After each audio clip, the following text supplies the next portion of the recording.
Aunque en varias ocasiones hemos hablado de la técnica de los coches eléctricos, sigue habiendo un desconocimiento bastante profundo de las claves técnicas que están detrás de estos aparatos. En los meses pasados vimos un Leaf desmontado, las tripas de un MX-30 eléctrico, pero hemos decidido ir 2 pasos más allá en todos los sistemas eléctricos de los coches. Así que dentro de nuestra serie de vídeos de anatomía, en las próximas semanas y meses vamos a introducir una visión mucho más detallada y profunda de lo que va a hacer moverse a un coche eléctrico a baterías. Lo vamos a hacer explicando motores, inversores, electrónicas de control, baterías y hoy cargadores. Yo soy Guille García Alfonsín, esto es PowerArt con la energía de Total.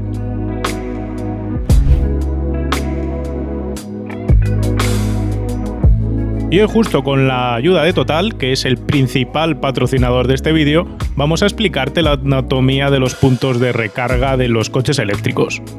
Lo primero que voy a hacer en este vídeo es explicaros de manera muy sintética y sencilla qué es lo que compone una celda de energía, qué ocurre cuando apilas varias celdas de energías, como las apilas se convierte en una pila, por eso se llama la pila-pila, qué cosa más curiosa.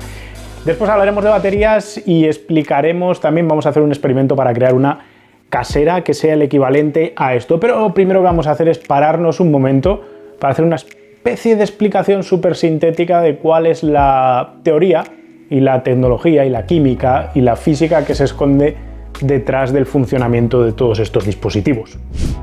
El principio químico por el que funciona todo esto parte de 3 elementos principales: el ánodo, el cátodo y un electrolito. La idea de funcionamiento pasa por introducir ánodo y cátodo de 2 materiales distintos en una solución que denominamos electrolito. Aquí lo que vamos a hacer es una reacción química donde el ánodo se va a oxidar, el cátodo se va a reducir y el electrolito los va a separar y al mismo tiempo permitir esta reacción que ahora os voy a explicar. Lo importante es que el ánodo al oxidarse pierde electrones, por eso se oxida, y el cátodo lo que hace es ganar electrones, que por eso se reduce. Se llama reducir cuando gana electrones un material. Y esos electrones que va a ganar el cátodo son justo los mismos que ha perdido el ánodo. Mediante esta circulación de electrones entre ánodo y cátodo, podemos emplear esa energía para cualquier cosa que se nos ocurra. Mover un motor, encender una bombilla, lo que sea, mover un coche incluso. Pero aquí no acaba la cosa. Como el ánodo pierde electrones, sus partículas se quedan desestabilizadas. Y como el cátodo gana electrones, también sus partículas se quedan desestabilizadas. El cátodo tiene demasiada carga negativa y el ánodo tiene demasiada carga positiva. Para que esto se estabilice, lo que va a suceder es que los iones del ánodo van a viajar a través del electrolito para quedarse con el cátodo. De esa manera esos iones se van a unir a los electrones que vienen a través del circuito eléctrico y con eso se van a quedar estables tanto ánodo como cátodo. Y aquí viene la clave del electrolito. El electrolito es un material líquido generalmente que permite que viajen esos iones desde el ánodo hasta el cátodo, pero no permite que a través de él viajen electrones. Gracias a esta propiedad lo que consigues es que mientras no haya una canalización eléctrica por fuera de la batería que permita la transferencia de electrones, no se va a descargar la batería porque no vas a tener tampoco trasiego ni de electrones ni de iones. Y sabiendo todo esto, ahora lo que vamos a hacer es crear una batería casera partiendo de la base de que tenemos que tener un material que se oxide, que va a ser cobre en nuestro caso, y un material que se reduzca, que va a ser vinagre en este caso. Esto os va a parecer uno de esos miles de vídeos de YouTube con experimentos caseros para hacer con niños y realmente quitando un par de cositas podéis replicarlo sin problema alguno y con total seguridad. Necesitáis monedas de 5 céntimos de euro porque están recubiertas de cobre y cobre es lo que necesitamos para hacer nuestra pila. También necesitáis vinagre, cartón, papel de aluminio, sal, unas tijeras y un LED que se encienda con poco voltaje y alguna cosilla más como papel de cocina, pero bueno, lo vais a ir viendo ahora. Lo primero que vamos a hacer es limpiar el óxido del cobre de las monedas. Para ello tenéis que sumergirlas en una mezcla entre vinagre y sal y con removerlo veréis como poco a poco la moneda se limpia mágicamente ella solita. Es importante que descartéis esto inmediatamente, el líquido que os haya quedado, el vinagre con sal y el óxido del cobre de las monedas, porque el óxido de cobre de las monedas es tóxico y de hecho después de lavarlas es importante también secarlas con papel de cocina o incluso pasarles agua y luego secarlas para evitar que se siga produciendo esa capa de óxido y eso os genere después problemas, porque esa capa verdosa del óxido de cobre es tóxica y es importante que la tengáis lejos de la boca. Tenéis que hacer este proceso de limpiar monedas con un buen puñado de monedas. Mejor tener más de 10 porque así de esa manera vais a poder tener más opciones para poder construir una pila que encienda el LED. Con las monedas limpias ahora vamos a hacer unos círculos de cartón con la forma de la moneda. Necesitamos tantos círculos de cartón como monedas vayáis a utilizar. ¿Y cuántas monedas vais a necesitar? Esto es cuestión del voltaje. Cuantas más monedas apiléis, más voltaje conseguiréis. Depende del voltaje que necesite vuestro LED, necesitaréis más o menos monedas. Ahora lo vamos a ver. Con los círculos de cartón cortados lo que hacemos es sumergirlos en vinagre. Este vinagre sin sal, y lo podemos dejar aquí un par de minutos para que se empapen bien. Entre tanto, cogemos el papel de aluminio, lo doblamos unas cuantas veces y copiamos el perímetro de la moneda de nuevo para cortarlo. Conseguiremos así de un único corte un montón de círculos de papel de aluminio. Necesitamos tantos como monedas tengamos y conseguiremos tantos como dobleces hayamos hecho con el papel de aluminio para no tener que cortar 2 o 3 veces, pero bueno. Y ahora es cuestión sencillamente de ensamblarlo. Empezamos por una moneda, ponemos encima un cartón empapado de vinagre y le ponemos encima el papel de aluminio. Si medimos aquí el voltaje entre el papel de aluminio y la moneda, veremos que ya tenemos aquí alrededor de medio voltio. A esto le vamos a llamar nuestra celda de energía. De aquí en adelante es cuestión de apilar moneda, cartón empapado y papel de aluminio en este orden una y otra vez hasta que tengamos el voltaje deseado. De hecho, las pilas se les llama así justo por este hecho de apilar, porque las pilas originales se creaban de esta misma manera, mezclando materiales y apilándolos uno encima de otros. Cada vez que apliquemos otra celda, otro conjunto moneda, cartón, papel de aluminio, doblaremos el voltaje si fuese todo maravilloso. Así, si con una celda tenemos medio voltio, con 2 tendremos ya 1 voltio. Si todo fuese perfecto, con 10 celdas llegaríamos a los 5 voltios y con 15 tendríamos 7 voltios y medio, que es más o menos lo que vamos a necesitar para encender nuestro LED. Si vais a hacer este experimento en casa, sí que os aconsejo utilizar un LED que necesite menos voltaje para encenderse que el que he cogido yo, porque eso de tener que llegar a los 7 voltios y pico ha hecho que tenga que montar una especie de torre de Pisa. Así que con uno de esos que se encienden con 3 o 4 voltios os irá bien y no tendréis que montar tantas capas de monedas y cartón. Al final, tras apilar todo esto, veis que tenemos más de 7 voltios con el voltímetro y conseguimos encender el LED de la misma manera que lo haríamos con una batería. ¿Magia? No, no es magia, es una mezcla entre química y electricidad.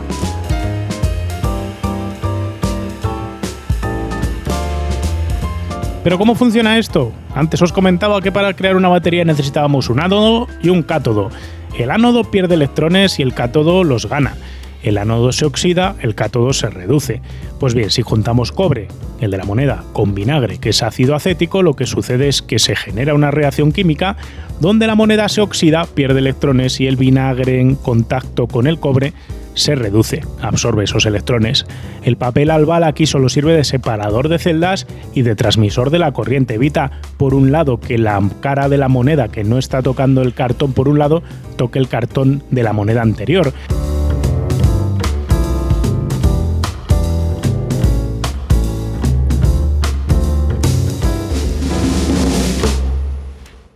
Lo curioso de todo esto que he hecho para crear esta pila artesanal es que no difiere demasiado de cómo funciona una pila de toda la vida, o incluso una pila alcalina, aunque una pila recargable ya es otra historia. Pero aún así, os voy a explicar una cosa que vais a ver sencillamente. Si cojo una batería de portátil, de los que tenéis en casa seguramente, probablemente uno un poquito más viejo, y la abro, cosa que no debéis de hacer porque luego esto es peligroso, ya os explicaré por qué, puedo sacar de dentro, si soy capaz, esto, que os va a recordar claramente a una pila. Estos son celdas 18650, que son las baterías más universales que existen con tecnología de litio. Y por dentro no son muy distintas a esta pila, os voy a explicar ahora mismo cómo funcionan por dentro, pero lo importante que tenéis que saber es que cada uno de estos elementos que funcionan como una pila individual son los que utilizó Tesla para crear la primera batería que tuvo el Tesla Roadster, el coche eléctrico, y después se utilizaron para crear el Model S, aunque luego ya se fueron mejorando y haciendo distintas, pero incluso acumulando suficientes baterías de estas usadas de portátil, esta estaba fastidiada, pero incluso se pueden volver a reaprovechar, podríais hacer vuestro coche eléctrico casero, algo que acabaremos haciendo más pronto que tarde en Powerar a lo largo de estos episodios de anatomía de coches eléctricos. Se llaman 18650 por una sencilla razón, tienen 18 milímetros de diámetro por 65 de alto, de ahí el 18 por 65. Del cero último no me preguntéis porque es un estándar a tener en cuenta cuando haces este tipo de celdas cilíndricas. Si lo comparamos con nuestra pila artesanal, una celda de estas es el equivalente a un conjunto de una única moneda y un único disco impregnado en vinagre. Y es que aunque a simple vista tiene forma de tener por dentro esta batería una serie de discos apilados, en realidad es un cilindro que en su interior tiene láminas enrolladas sobre sí mismas. La razón de darle forma cilíndrica tiene que ver con la estandarización histórica que tenemos para este tipo de celdas. Por eso, aunque parece una pila de celdas, es una única celda. Si la pudiésemos cortar y abrir, cosa que no debemos hacer, ya que si el ánodo y el cátodo se tocasen podría explotar en mis manos y además puede arder por culpa de que el electrolito suele ser un combustible, lo que veríamos, repito, no la abráis en casa, lo que veríamos, como os digo, son dos finas láminas, el ánodo y el cátodo, y entre ambas una tercera lámina que es el separador. Las tres láminas están sumergidas en el electrolito líquido. Para montar la celda basta enrollar las tres láminas sobre sí mismas y colocar una pletina solidaria con el ánodo en un extremo de la celda y una pletina solidaria con el cátodo en el otro extremo a modo de tapas de esta celda. Y con eso ya tenemos una 18650.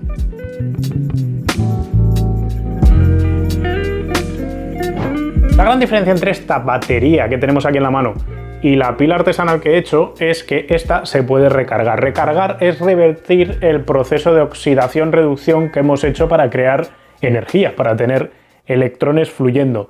Si tenemos un proceso que químicamente es fácilmente reversible, podemos devolver los electrones de camino al ánodo desde el cátodo. Y si conseguimos hacer eso, lo que podemos es tener una batería infinita que podemos cargar y descargar tantas veces como queramos. La diferencia es que revertir el proceso de oxidación del cobre y cómo el vinagre ha ganado electrones, pues es un proceso que no es nada sencillo revertir y por eso hay que utilizar química distinta en estas baterías, pero cargarlas vais a ver que es totalmente intuitivo. Para cargar una batería, como os digo, hay que revertir el proceso de descarga que hemos vivido. Así que lo que tenemos que hacer es sacar los electrones del cátodo y mandarlos de vuelta al ánodo. ¿Y cómo hacemos eso? Bueno, aquí os voy a pedir que os imaginéis un imán, el imán que tengo en la mano. Los electrones con carga negativa están pegados al cátodo, que tiene carga positiva, como se pegaría la cara negativa de un imán a la positiva de otro. Para poder atraer a esa cara negativa de ese imán y llevárnoslo a otro imán, a otro sitio, lo que necesitamos es que la atracción que le hagamos a ese negativo sea mayor que la que le está haciendo el propio cátodo. ¿Cómo? Pues con un positivo más fuerte. Llevándolo al lenguaje llano, si los electrones están pegados al cátodo a 3 voltios, para sacarlos de ahí necesitamos conectar el cátodo a 4 voltios. De esa manera los electrones se van a separar de los 3 voltios del cátodo y se van a marchar a donde haya 4 voltios. Es como si la reina del baile está con el chico feo y pasa el chico guapo y como se siente atraída se marcha. Pues hay que conseguir que el ánodo tenga más carga que la que tenemos en el cátodo y de esa manera nos vamos a llevar los electrones desde donde estaban a donde habían estado antes. Así que resumiéndolo todo, nos basta con conectar el ánodo a un voltaje mayor al que tiene el cátodo para que los electrones hagan el camino inverso. Y como parece intuitivo pensar, cuanto más alto sea el voltaje respecto al voltaje que tiene el cátodo, más rápido se marcharán los electrones del cátodo para volver al ánodo. Entre tanto, los iones atravesarán también el electrolito para regresar al ánodo desde el cátodo. Llegados a este punto podemos pensar que nos bastará con colocar voltajes súper altos respecto al cátodo para conseguir recargas también súper rápidas y en cierto modo es así. Pero tenemos otros problemas adyacentes. Cuanto más rápido sea el tránsito de los electrones, más calor se genera. Y el calor no es amigo de las baterías. Sus componentes se deforman y deterioran y si nos pasamos de temperatura podemos llegar a prender fuego al electrolito, cosa que bueno, ya habéis visto en el vídeo miniatura de antes que no nos interesa. Por eso el voltaje e intensidad de carga hay que controlarlos para evitar deteriorar las baterías.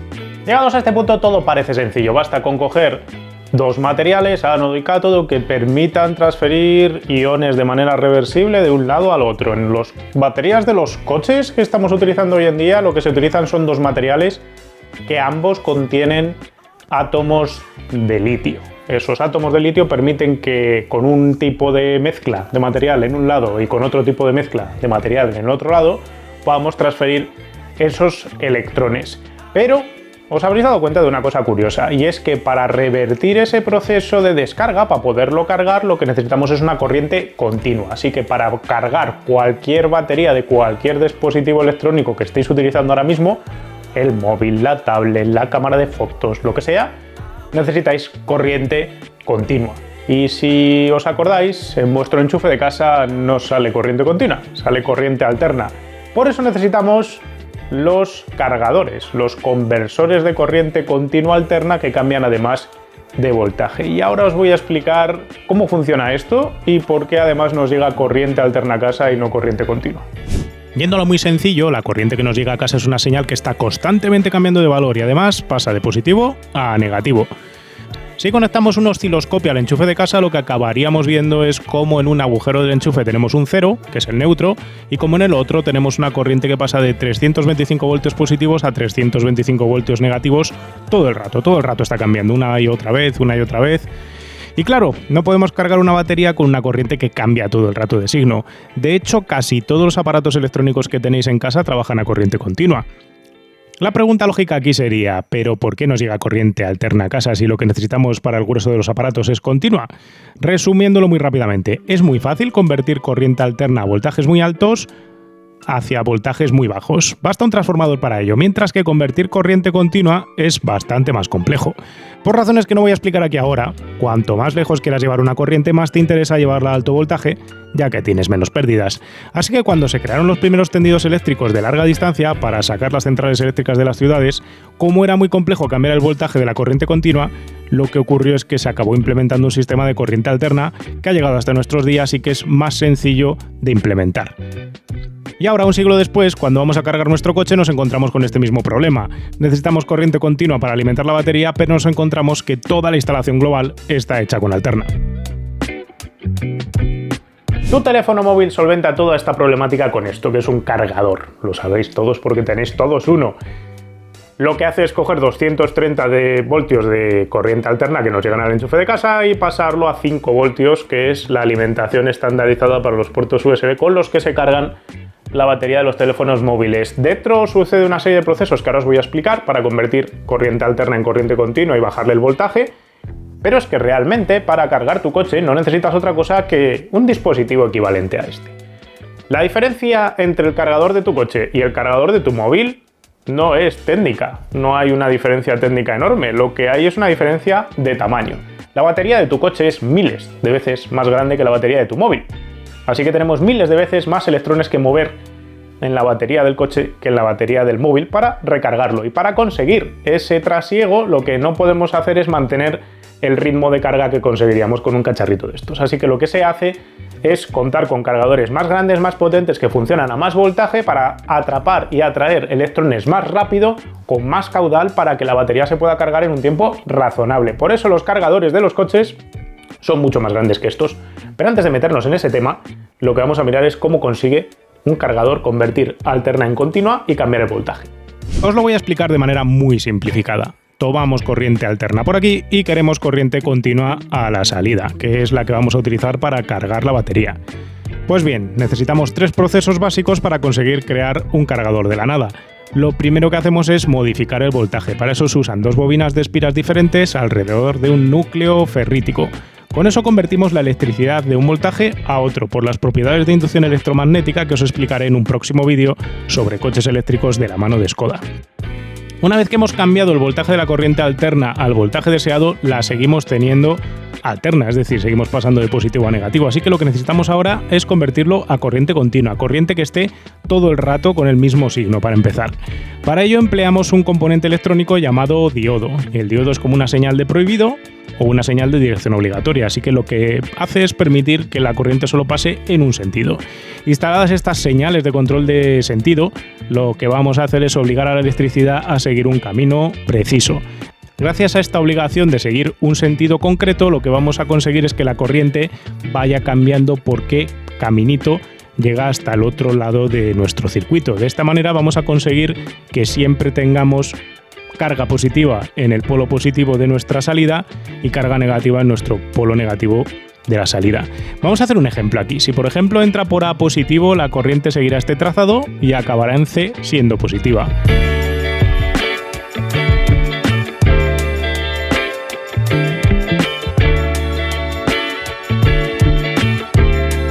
En cambio, si por A entra negativo, será B la que estará en este momento en positivo y la que va a seguir este camino que estáis viendo para llegar también a C. Así que C en los dos casos es positivo.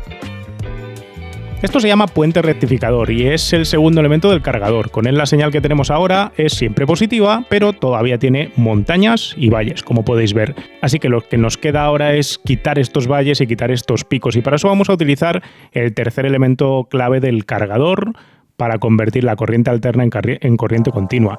Para eso vamos a utilizar un condensador, que es una especie de depósito de energía, para que me entiendas.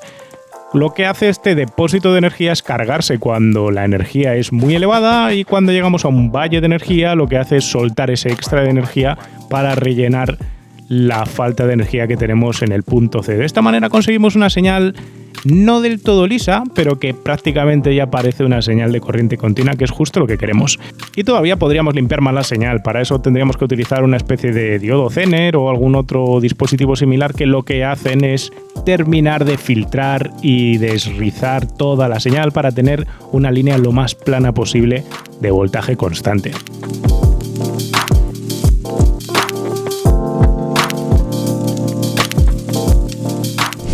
Llegados a este punto ya has entendido cómo funciona un cacharrito de estos. Básicamente un cargador es un conversor de corriente de un tipo a otro, que cambia de alterna continua y que cambia el voltaje. Tiene una pequeña serie de componentes electrónicos adicionales, donde no voy a entrar ahora mucho en explicar, que lo que hacen es balancear la carga, decidir qué celdas se cargan antes, cuáles se cargan después, a qué voltaje en cada instante se está cargando, para gestionar esa potencia de manera que se carga de manera progresiva. No se carga siempre a la misma velocidad, sino que a medida que ya no te quedan casi electrones que atrapar, vas bajando la potencia para no hacer daño a la batería, para que no se recaliente. De eso hablaremos en otro vídeo, creo yo, para que terminemos de profundizar en esos detalles, si es que alguien quiere profundizar. Pero la cuestión ahora es por qué los coches no tienen una petaquita externa para que podamos cargar el coche. Lo mismo que tenemos la petaquita para el móvil, pues ¿por qué no tenemos una petaquita para meter al enchufe directamente para nuestro coche eléctrico? Es un problema de tamaño, de calor y de tiempo. Este que ves aquí es el cargador embarcado de un MX30, y ya ves que es grande, realmente grande. Y es grande por una sencilla razón de escala. Para cargar el móvil te vale un cargador pequeño porque tienes que mover pocos electrones de un sitio a otro, algo que requiere además poco tiempo. Pero una batería de coche es enorme. La de un MX30 puede ser perfectamente 3.000 o 4.000 veces más grande que la batería de tu móvil, así que si la cargásemos con un cargador de móvil necesitaríamos 4.000 veces más tiempo que para cargar el teléfono, lo que no es práctico, ¿verdad? Por eso los cargadores embarcados de los coches son más grandes, con el fin de tener más potencia de carga, mover más electrones por unidad de tiempo. Y más potencia de carga implica más espacio, más peso, más coste y también más calor generado durante la recarga. Por eso van refrigerados por líquido en la mayoría de los casos. Y aún así, este que estáis viendo del Mazda no pasa de 6,6 kilovatios de potencia, por lo que necesitamos más de 5 horas para cargar la batería, aún con el uso de este cargador. El tema es que los fabricantes sabían desde un buen principio, cuando empezaron a hacer coches eléctricos, que no nos íbamos a conformar cargando a los 6, 7 kilovatios, 11 kilovatios de potencia que da un cargador embarcado. Íbamos a querer cargas más rápidas porque no íbamos a estar 10 horas esperando a que el coche se cargase, u 8 horas o las que fuesen. Así que para poder asumir que íbamos a querer cargar en una hora, en media hora, en cosas así, en esos periodos de tiempo, íbamos a necesitar potencias de carga que llegan a los 250 kilovatios en los Tesla o los 350 en un Porsche Taycan, por ejemplo. El problema es que crear un cargador embarcado de semejante potencia genera un problema, que es muy grande, es muy pesado, necesita mucha refrigeración y además necesitarías encontrar un enchufe donde cargarlo que fuese de trifásica y que diese esa potencia. Lo de encontrar el enchufe con esa potencia no es tan complicado, realmente simplificaría mucho las cosas de poder cargar el coche en casi cualquier sitio, porque omitirías el tener que poner un punto de carga con un cargador externo. La problemática es que llevar un cargador de este tipo montado en el coche es un problema de muchísimo peso, de muchísima temperatura y de muchísimo precio. Los cargadores externos pueden llegar a costar 150.000 euros para uno de más de 200 kilovatios de potencia. Así que es obvio que no se puede integrar un sistema como este dentro de un coche sin penalizar un montón el precio, y además es un sistema, el de carga, que realmente si quieres utilizar toda esa potencia va a ser algo que vas a utilizar eventualmente, no todas las cargas. Así que no tenía sentido utilizar este tipo de sistemas montados directamente en nuestro propio coche eléctrico.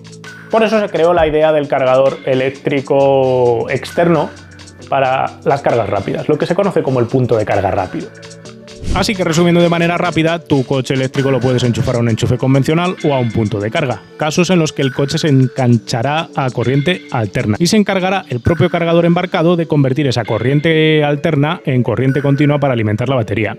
Y tenemos como alternativa usar un cargador rápido, que en realidad es un cargador que in situ convierte la corriente alterna en corriente continua fuera del coche y luego esa corriente continua mediante el cable se mete directamente a la batería a través del puerto de carga del coche. Los puntos de carga que dependen del cargador embarcado de tu coche están limitados a la potencia de este cargador embarcado, que no hemos visto ninguno hoy en día en un coche de producción que pase de los 11 kilovatios de potencia. De ahí para arriba lo que se acaba haciendo es utilizar esos cargadores rápidos que al final son puntos de carga de corriente directamente continua, que pueden llegar a 350 kilovatios en modelos como el Porsche Taycan y trabajar a 800 voltios.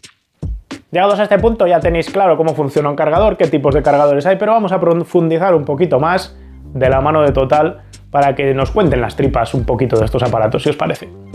Nos hemos venido a la fábrica de Total en Valdemoro porque Total, dentro de toda la imagen que podáis tener en la cabeza de gasolineras, lubricantes y otro tipo de productos, se ha convertido en una empresa de energía. Por eso también tiene soluciones para el tema de la carga y la recarga de baterías y todo el resto de sistemas que se le dan de apoyo en la infraestructura para que puedas cargar tu coche eléctrico. Así que ellos son los que nos van a acompañar para explicarnos cómo funcionan estos dispositivos y estos sistemas de recarga de coches eléctricos.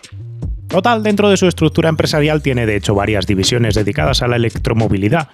Son dueños de SAF, el fabricante de baterías de litio que lleva años proporcionando las baterías de varios equipos de Fórmula 1 y también se van a encargar de crear las baterías del Peugeot de Le Mans, que hablaremos de él más adelante en otros episodios. Y al margen de SAF, también tiene una unidad de negocio dedicada a ofrecer servicios de recarga. Pues estamos aquí con Ignacio, que es responsable de electromovilidad en Total. Entiendo que ahora ya os dedicáis a muchas más cosas que lubricantes y cosas de estas, os habéis metido en el mundo de las energías en general, ¿no? En general. Y lo que toca a tu área son los cargadores. Infraestructura de carga eléctrica, cargadores, tanto de alterna como esta, de continua, en fin, todo y toda la solución que va con ello. O sea, que vendéis cargadores para todo, desde lo pequeñito hasta... Desde el más pequeñito hasta una electrolinera de autopista, para entendernos. Vale, ¿qué tipos de cargadores hay? Yo esto ya he explicado que tenemos los de alterna y los de continua. Antes de ir a desmontar el de alterna, que ya que digo pues lo voy a concretar, lo que te voy a pedir que nos comentes, si te parece, es el tema de los enchufes, ¿vale? Tenemos un enchufe que esto se le llama tipo 2, ¿correcto? Correcto, Domenech. Ahora tenemos un plano cercano, pero te voy a decir una cosa. Es prácticamente igual el conector de el de alterna al de continua, la parte de arriba, ¿no? Muy bien, efectivamente la parte de arriba es idéntica, salvo que en el de continua vemos que únicamente tenemos el protocolo de seguridad y el protocolo de comunicación porque realmente está cargando con la parte de abajo. O sea que los de carga continua son estos dos de abajo. Eso es. Esto es los puertos de comunicación. Y de seguridad. ¿Vale? Es decir, para evitar que se desconecte. Si intento quitar el cable antes de la cuenta y se pierde conexión por el de seguridad... Corta la corriente. O sea que es difícil electrocutarse. Yo diría que es casi imposible. Nunca digas nunca, pero... Nunca digas nunca, pero diría que casi imposible. Y esto cuadra, como es lógico, con las entradas que tenemos ahí, ¿no? Eso es. Muy bien, pues si te parece, vamos a subir, desmontamos uno de alterna. Perfecto. Y luego hablamos del de continua. Muy bien. Pues ahora para verlo por dentro lo que vamos a coger es uno más básico, ¿no? Es el más básico. ¿Cuánto cuesta un cacharrito de estos? 500, 600 euros. En teoría, lo que yo vengo aquí a explicar es que por dentro no son más que cables y conexiones, ¿correcto? Correcto. Y ahora lo vais a ver. Son cables y conexiones. No es tecnología de la NASA ni nada de ciencia espacial, ¿no? No es nada de ciencia espacial. En este caso tenemos uno preparado para trifásico normal.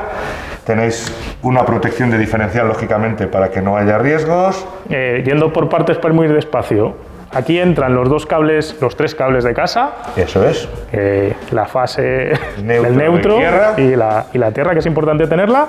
Y una vez que he colocado los cables, vale, aquí sí que me has dicho que era trifásico, Sí. o sea que metería 3 fases.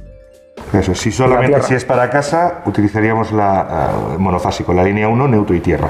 Vale. ¿No? Y esos cables prácticamente son los que irían casi al coche directamente. Lo único que hace esto es gestionar el pasa no pasa de la corriente, ¿no? Y la comunicación con el vehículo. Entonces el coche habla con el cachivache lo piensa aquí en el cerebro electrónico, vamos a decir, en la central, y en base a eso decide si le carga el coche o si no carga el coche, ¿correcto? Exactamente. Me hablabas del diferencial, que es seguridad por cortocircuito. Un contactor que es seguridad, garantía de que hay comunicación coche-cable cargador, y que por seguridad también, si se desenchufa, luego os podemos explicar cómo funciona el elemento de seguridad de un cable, no va a pasar nada. Y el resto básicamente es electrónica de acceso y de comunicación al vehículo, y cables, y poco más. No es muy complicado. Este es un acceso sencillito. Lo del tema del contactor es un interruptor, no es nada más. Lo único que es un interruptor controlado electrónicamente para dejar pasar o no dejar pasar corriente. ¿Por qué es importante tener esto en lugar de esto que vamos a hablar ahora de ello, en vez de enchufar con un suco de toda la vida a la pared? Si tenemos algún problema en el coche cuando estamos chupando corriente de casa, o tenemos algún problema en casa cuando estamos dando corriente al coche, esto es más seguro que el cargador de emergencia, que le llaman de emergencia, aunque yo lo use día sí día también cuando tengo un coche eléctrico en casa. Y además esto puede proporcionar más potencia, ¿no?, de carga.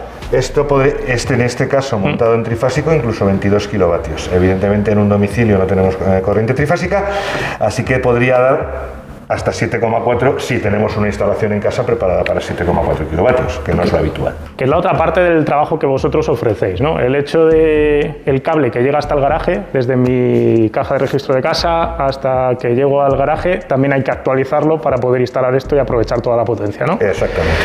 Si no, lo que estáis haciendo cuando enchufáis esto en el garaje de casa es fiaros de la instalación eléctrica que llega al garaje, que puede ser buena o puede ser como la de mi casa, que los cables parece que los ha puesto un niño jugando a bricolaje. Pero bueno, de eso hablaremos. ¿Cuánto me has dicho? ¿4? 500 euros. Por esos precios tienes ahora mismo en el mercado cargadores domésticos. Esto, si lo compráis, os va a costar prácticamente lo mismo o más, depende de la marca del coche a la que se lo compréis. Este, siendo Mercedes, seguramente no sea precisamente barato. Y lo que hace, bueno, me lo vas a explicar tú directamente, como lo has dicho antes. Bueno, como he dicho, el cable de emergencia es un Mercedes y se utiliza precisamente para que se pueda enchufar, como veis, en el enchufe de casa. Realmente esto no es un cargador, esto es una caja tonta, entre comillas, que lo que hace es decirle al coche, o sea, engañar al coche, simular que es un cargador, y le dice al coche: estás conectado a algo que tiene electrónica, que tiene protocolo de comunicación y que puede cargar.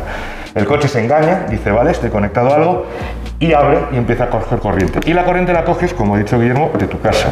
Problema: esto lo ha mostrado antes Guillermo, es un 2,4, lo que significa que si es un enchufe de casa de fuerza, tenéis un aparato de 2400 vatios enchufado 12 o 14 horas, que es lo mínimo que vais a necesitar para cargar media batería de un coche moderno, y digo media, o te fías mucho de la instalación que tienes, tu casa es muy moderna y está muy bien hecha, como dice Guillermo,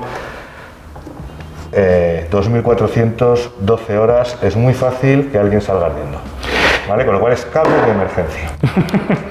No usar todos los días, Guillermo, aplícate tus propios consejos. En los comentarios de algún otro vídeo del MX30 me decía alguien: yo soy instalador eléctrico y te digo que 2400 vatios los aguanta cualquier enchufe. Una cosa es que enchufe el secador de pelo 10 minutos. Otra cosa es que tenga esto todo el día enchufado. De hecho, los hornos de casa ya llevan un enchufe específico con un cableado específico desde vuestra caja de contactos, porque de esa manera te garantizas de que si tienes el horno 8 horas encendido, no frías la instalación, si no vas a tener un problema. Por eso es importante utilizar esto como está pensado, para pocas ocasiones, en el momento en el que no tengas otra solución. Y si no, y si te has comprado el coche eléctrico, al final ya te has gastado un pastizal. Invertir en esto es como el paso lógico para poder tener la electricidad barata, porque ese es otro tema del que hablaremos después. No es lo mismo cargar en casa, al precio al que cargas en casa, que cargar fuera, al precio que cargas fuera, que prácticamente es el triple. Exacto. Así que, resumiendo de manera ultra rápida y condensada, este cargador de alterna, o lo que llamamos cargador de corriente alterna, es en realidad un mero enchufe. Las labores de carga las hace el coche con su cargador embarcado, que es el que se va a encargar de convertir la corriente al voltaje adecuado y a la forma correcta, corriente continua. Pero lo importante de estos puntos de carga está en la seguridad extra que ofrecen. La diferencia principal entre usar este tipo de punto de carga y usar el enchufe de toda la vida estriba en que estos puntos son inteligentes, así que puede detectar sobrecargas, limitar la potencia de carga, limitar el tiempo total en el que está el coche cargándose o, en los más caros, autoprogramarse para cargar el coche solo en las horas que a ti te interese, por ejemplo para aprovechar las tarifas Valle de tu tarifa eléctrica. Digamos que estos puntos ofrecen un plus de seguridad y además, a diferencia del cargador de emergencia que te van a dar con el coche, permiten entregar la potencia máxima de carga que ofrece tu cargador embarcado del coche. Piensa que el cable que te permite enchufarte a un enchufe convencional que te dan con el coche rara vez te da más de 2 kilovatios de potencia, y estos puntos de carga de alterna pueden llegar, como ha dicho Ignacio, a más de 7 kilovatios, así que estamos hablando de triplicar o incluso superar ese triple de velocidad de recarga. Y del cargador de corriente alterna que hemos visto arriba pasamos a un cargador de corriente continua, que veis que se instala aquí en la pared y parece que es una cosa más o menos sencilla, pero que es muy cara. Justo por esa razón de que es tan cara, cuando vais a pagar la electricidad en vuestra factura de carga de un cargador rápido, os vais a encontrar que tenéis un coste que es muy superior al dinero que os van a cobrar si cargáis el coche en casa. ¿Por qué? Pues porque tenéis que pagar por un lado la electricidad, pero por otro lado tenéis que ayudar a amortizar todo el coste de la instalación del aparato, del anclaje del aparato a la corriente eléctrica y todo lo demás. Este armario es muy sencillo, no tiene mucha historia para ver, porque además no se puede ver por dentro, pero voy a aprovechar para enseñaros las tripas en una vista explosionada ahora a continuación y os explico cómo funciona. Este armario oscuro es un cargador de hasta 24 kilovatios de potencia, así que es de los modestos, con un precio sobre los 15.000 euros. A él entran los cables de corriente alterna desde el registro. Puedes conectarlo a corriente trifásica, conectando las 3 fases y la tierra, o a monofásica convencional, como es tu instalación eléctrica de casa, caso en el que tienes que emplear el cable de fase, el neutro y el de tierra. Y luego, una vez tomada la corriente alterna, tienes 3 módulos para convertir esa corriente alterna de 230 voltios hasta 530 voltios de corriente continua. Para ello, cada módulo conversor es capaz de ofrecer hasta 8 kilovatios de potencia máxima, y usando los 3 en paralelo se puede llegar a la potencia máxima de 24 kilovatios, que es la que os hemos contado al principio que tiene este cargador. Todos ellos son refrigerados por un intercambiador de calor superior con ventilación forzada. Cuando te he dicho que trabaja 530 voltios puede que te haya chocado, porque el voltaje nominal de las baterías de los coches eléctricos suele ser de 400 voltios o de 800 para los más potentes. Pero como os decía hace un rato al principio del vídeo, para poder cargar una batería tienes que ofrecerle más voltaje para atraer los electrones del cátodo y sacarlos de ahí de camino al ánodo que el voltaje nominal. Así que ya veis que dentro de un cargador de estos de corriente continua no hay tecnología aeroespacial detrás de ellos, pero sí que son caros. Uno de 350 kilovatios, que es lo máximo que hay ahora mismo en el mercado, para cargar un Porsche Taycan o un Audi e-tron, puede costar entre 150 y 200.000 euros. Ahí es nada. Y estos sistemas, cuanto más complejos son, más capacidad de refrigeración necesitan. Así que, si bien este que habéis visto de 25 kilovatios se refrigeraba por aire, con ventilación forzada, los que ya pasan de 50 a 100 kilovatios llegan a llevar sistemas de refrigeración líquida que incluso refrigeran la manguera de carga para que los cables no estén calientes al tacto y sacar el calor generado durante esas cargas tan intensivas. Hay otra serie de componentes de los que no os he hablado que están integrados en la lógica de control, en la placa de control electrónico que gestiona la cantidad de intensidad y de voltaje que está enviando el cargador de corriente continua directamente al coche a través del paso de control que tiene después del enchufe antes de llegar a la batería. Esta electrónica de control no es muy compleja y lo que va haciendo es dialogar a través de los puertos, los pines de control que tiene para establecer el protocolo entre el coche y el cargador. Pues lo que va diciendo el coche es qué voltaje necesita, qué intensidad necesita. Durante ese proceso va decidiendo cuánta potencia puede tirar del cargador de continua y con eso se va toda la energía directamente a las baterías. Así que tiene que haber un diálogo constante, ya que no se está utilizando el cargador embarcado, que al final es el que también gestiona ese proceso de carga cuando estás trabajando con corriente alterna. Con todo, el problema de los costes de la recarga, y me lo habéis preguntado muchas veces, no viene derivado de la complejidad técnica, sino del coste de estos aparatos. Tenéis que pensar que cuando cargamos en casa lo hacemos por debajo de 10 céntimos cada kilovatio hora metido en la batería. Esto quiere decir que para hacer 100 kilómetros por autovía, autopista, que podemos gastar del orden de 22-24 kilovatios, pues vamos a necesitar 2 euros, 2 euros y pico.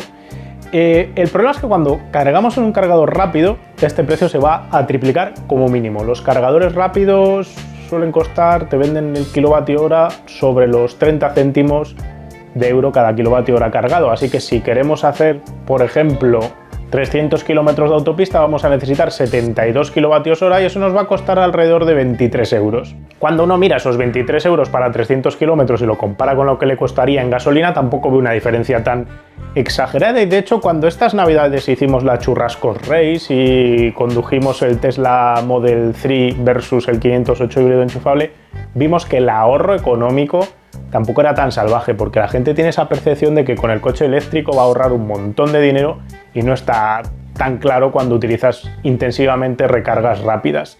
El ahorro está cuando cargas el coche en casa, cuando utilizas el cargador de 10 céntimos por kilovatio hora, y ahí realmente puedes ahorrar dinero cuando estás usando el coche día a día. Pero conduciendo por autopista y sobre todo utilizando cargas rápidas, esa diferencia se va a la porra y pensaréis, pues menudo robo. Si el comprador de electricidad que compra la electricidad para vendértela en un cargador rápido la compra por debajo de 10 céntimos, ¿por qué te cobra prácticamente el triple, 30 céntimos? Bueno, el truco es muy sencillo. Tenéis que pensar que la empresa que os vende la electricidad en el cargador rápido os está cargando 10 céntimos por la electricidad por el kilovatio hora, y los 20 céntimos restantes que le ponen de plus tienen que ir dirigidos a compensar y amortizar el coste tanto del cargador como de su mantenimiento, como de su instalación, como el alquiler del espacio donde estáis cargando el coche. Y aunque puede parecer una cifra irrelevante, la realidad es que si coges alrededor de 200.000 euros de la instalación de ese punto de carga con todo lo que conlleva y lo divides entre 20 céntimos por cada kilovatio hora vendidos recuperados, encima del coste de los 10 céntimos de base de cada kilovatio que te venden, lo que te encuentras es que necesitas vender 1 millón de kilovatios hora a clientes para poder recuperar la inversión hecha. ¿Cuánto es 1 millón de kilovatios hora repartido entre clientes? Pues si cogemos de media que cada cliente va a cargar alrededor de 50 kilovatios hora cuando realiza una carga rápida, todo esto asciende, voy a mirar aquí la chuleta, a 20.000 recargas. Y 20.000 recargas son pocas recargas. Si asumimos que ahora mismo un punto de recarga más o menos maneja menos de 4 recargas al día, eso quiere decir que vamos a necesitar 5.000 días para completar 20.000 recargas. Y eso nos va a llevar alrededor de 13 años, 14, 13 y pico. O sea que durante 13 años y pico tenemos, recuperando 20 céntimos por cada uno de los kilovatios hora vendidos, vamos a amortizar ese cargador. Y eso hace que sea inviable, porque antes de esa fecha, más allá de los 10 años, difícilmente va a sobrevivir ese cargador sin tenerlo que sustituir, incurrir en más gastos de mantenimiento y todo lo demás. Pensaréis que obviamente a largo plazo y a 10 años vista pues habrá más uso intensivo de ese cargador y esa media de 4 cargas diarias irá subiendo, pero la realidad es que esta es la pescadilla que se muerde la cola. Como no hay suficientes puntos de carga, la gente no se compra coches eléctricos, como no se compran coches eléctricos no se consumen los puntos de recarga y eso evita que se instalen más. Al final el negocio de los puntos de carga hoy por hoy, sobre todo estos de alta potencia que son tan caros, es no rentable. Es deficitario, se pierde dinero con ellos, así que o se incentivan mediante subvenciones y otro tipo de ayudas, o es muy difícil convencer a alguien de que se meta en un negocio donde no va a ganar ni un solo euro. De hecho, la gran clave y ventaja tecnológica de Tesla no es la tecnología de sus coches, no es la forma de sus coches, no es el tamaño de sus baterías, ni el precio de sus coches, está en la infraestructura. También lo comentábamos en Navidad, porque un Tesla lo puedes cargar en muchísimos puntos en España, cosa que no tienes para el resto de coches eléctricos. Y Tesla desde un buen principio supo que la única manera de convencer a la gente de que se comprase sus coches era poner esa infraestructura de recarga para que la gente pudiese cargar sus coches en sus rutas. De hecho, ahora mismo te compras un Tesla y no tienes problema de recarga, pero en cuanto sacas esa parte del modelo de negocio del propio fabricante, lo quitas de Tesla y lo buscas para cualquier otro fabricante, lo que vemos es que esos fabricantes, Volkswagen, Ford, todos los que están vendiendo ya coches eléctricos, PSA, que ahora es Stellantis, no han invertido hoy por hoy en crear su propia infraestructura eléctrica. Se han asociado en esa alianza que se llama Ionity, y esa alianza que se llama Ionity, debido a que tiene muchos dueños distintos, muy diversificados y poco capital, ahora mismo se está invirtiendo poco dinero, está creciendo de manera muy lenta. Y es fácil ver el porqué. Si es que van a montar una infraestructura donde aunque los precios sean altísimos, porque ya han anunciado precios altísimos, van a seguir siendo deficitarios, van a ir a pérdida. Así que parece que están intentando jugar un poco con, de nuevo, esa pescadilla que se muerde la cola para tratar de retrasar el máximo tiempo posible esa instalación para que haya suficiente parque para que se compense con coches que pasan y cargan para recuperar parte del dinero invertido, que es mucho. Moraleja de todo esto, no montéis un negocio de recargas, ahora mismo no es rentable. Nos tendríamos que preguntar si habría que obligar a los fabricantes a montar infraestructuras de carga a lo Tesla en Europa, o si debería los gobiernos de la Unión Europea incentivar esto de alguna otra manera, si es que de verdad creen que el coche eléctrico a baterías con recarga intermedia tiene que ser una solución de media distancia, de recorridos largos donde tengas que recargar en medio de la ruta, porque ahora mismo ya sabéis que prácticamente quitando Tesla no se puede hacer ninguna ruta larga. De hecho, ya haremos una Churrascos Race 2021 que estamos preparando y que va a ser peculiar. Con todo esto, quiero ofreceros una cosita más que Ignacio nos demostró dentro de las instalaciones de Valdemoro de Total y que viene a responder una pregunta que nos sucedió hace 2 años cuando nos fuimos en Nochevieja con el Leaf a hacer un viaje y nos enchufamos en un cargador de 22 kilovatios y el coche se cargó a 7 kilovatios. Y esto viene sucediendo muy a menudo con los cargadores de Alterna. La gente se pregunta, ¿por qué si me enchufo a un punto de carga de 22 kilovatios, mi coche se carga lento, se carga a 7 kilovatios? Y Ignacio nos ha hecho una demostración con agua, embudos y tubos, donde nos mojamos, por cierto, que acaba dejándonos claro lo que sucede ahí. Bueno, vamos a tratar de explicar de una manera sencilla, intentar hacerlo sencillo y un poquito casera, con el símil del agua, cuál es un proceso, cómo se produce un proceso de carga, ¿de acuerdo? Y vamos a explicar lo que es la teoría del eslabón más débil. En un proceso de carga de un vehículo eléctrico o de cualquier aparato eléctrico, tenemos por un lado un cargador, ¿de acuerdo? Por otro lado el cable que va a unir el cargador, en este caso al vehículo eléctrico, y por otra parte tenemos la batería del vehículo eléctrico. Para hacerlo sencillo voy a empezar con el caso de una carga de corriente alterna, es decir, tenemos un cargador pequeñito, un cargador doméstico, que es el que tenemos en nuestra casa, o un cargador de un centro comercial, es decir, un cargador que normalmente va a dar menos de 20 kilovatios, ¿de acuerdo? Para este ejemplo hemos cogido 2 cables, un cable que veis que es más finito y un cable que es más gordo, y algo importante que ya ha explicado Guillermo antes y que es fundamental, es que cuando vamos a cargar de un aparato, de un cargador que es de corriente alterna y tenemos que llegar a la batería de un coche que solo puede cargar con corriente continua, algo en medio tiene que hacer esa transformación entre corriente alterna y corriente continua. Ese algo, en este caso es un embudo, ¿de acuerdo? Sería el inversor. Como el cargador que vamos a utilizar es un cargador doméstico que no puede hacer esa transformación, todos los vehículos eléctricos van dotados de un inversor. Es decir, un aparato que es capaz de transformar corriente alterna en corriente continua que va a cargar la tubería. Este inversor de un vehículo puede ser así de gordo o así de pequeñito. ¿De qué depende lo grande que sea este inversor? De 2 cosas. Por una parte, es un aparato que cuesta mucho dinero, ¿de acuerdo? Y evidentemente hace falta que el vehículo eléctrico abarate el coste, con lo cual el fabricante normalmente trata de minimizar el tamaño de este inversor para reducir el coste. Y por otra parte, igual de importante o más, porque el inversor es un aparato bastante grande. Pensad, por ejemplo, en el ordenador que tenéis en vuestra casa, portátil. El inversor va fuera, es esa especie de caja que hay en el cable entre el ordenador y la pared, pesa bastante. En un vehículo eléctrico el peso es crítico y cuanto más grande sea el inversor que le pongamos, más peso muerto tenemos en el vehículo, más limitamos la autonomía. Con lo cual el fabricante, por coste y por peso, normalmente va a optar por un inversor chiquitito, ¿de acuerdo? Bien, pues si ahora tenemos que poner el líquido que tenemos aquí en la batería del coche que tenemos aquí, esto depende de 3 factores: de cuánta chicha pueda dar nuestro cargador, si es muy grande o si es chiquitito. No lo olvidéis, por favor, del cable. Os ha explicado Guillermo antes que cuando se enchufa un vehículo eléctrico a un cargador hay un protocolo de comunicaciones. Si no me equivoco, el J17720, nunca me acuerdo de los números, ¿de acuerdo? Pero es un protocolo estandarizado de comunicaciones, ¿de acuerdo? En el cual coche y cargador y coche se van a hablar. Hola, esta es mi capacidad, hola, así estoy yo, hola, admito corriente continua o no admito corriente continua.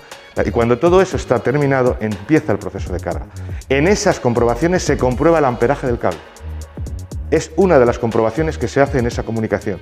Y el cable le dice al cargador y al coche, cuidado, que tú me puedes dar 100 kilovatios, 200, 300, o el coche puede aceptar 100, 200, 300, no es el caso ahora mismo, pero es que yo solo puedo transportar 20, o 10 o 5. Y esta es la teoría del eslabón débil. ¿Cuál es la velocidad de carga? El más pequeño de estos factores. O el cable es muy pequeño, o el cargador es muy pequeño, o el inversor es muy pequeño. Y es la combinación de esos tres factores lo que nos va a dar la velocidad de carga. De nada me sirve. Vamos a hacer ahora la prueba, si me acompañas. Un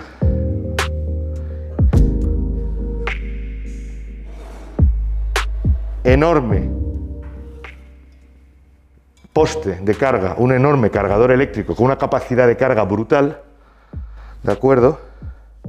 De nada sirve esto si el cablecito que estamos poniendo es un cablecito de juguete.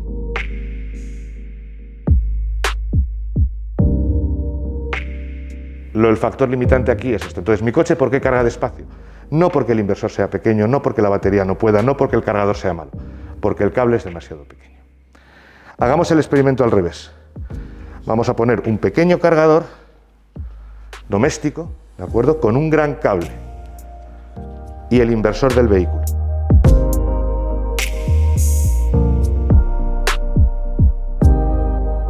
Luego, si yo le meto gran cantidad, el inversor va a limitar. De nada sirve que este cargador sea de 20 kilovatios si el coche es un coche con un inversor de 5 kilovatios. Realmente voy a cargar a 5 kilovatios, ¿vale? No lo voy a hacer a lo bestia, ¿eh? Pero aquí limitaríamos por el inversor del vehículo, ¿de acuerdo? Entonces, no lo olvidéis nunca, trinomio, capacidad del cargador, capacidad del cable, capacidad del inversor del vehículo, el menor de ellos es el que da la velocidad de carga.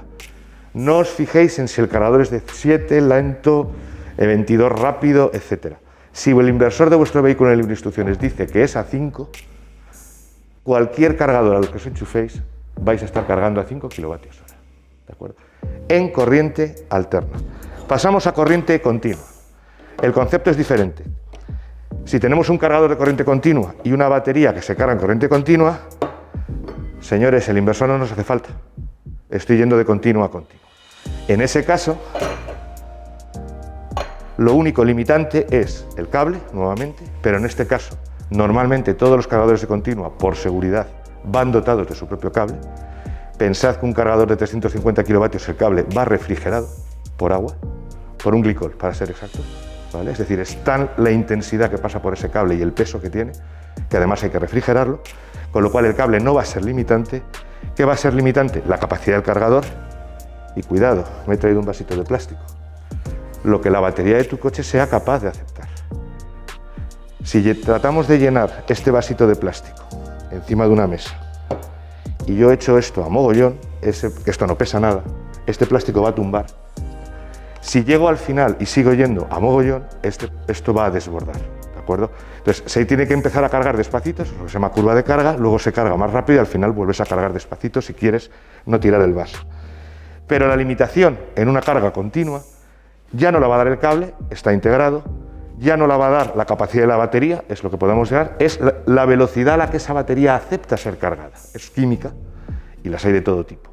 Entonces, esta es la velocidad a la que una corriente continua es capaz de cargar, a lo más sin tirar el vaso, ¿vale? Es un poco en conceptos muy básicos cómo se puede hablar de qué es el concepto de velocidad de carga.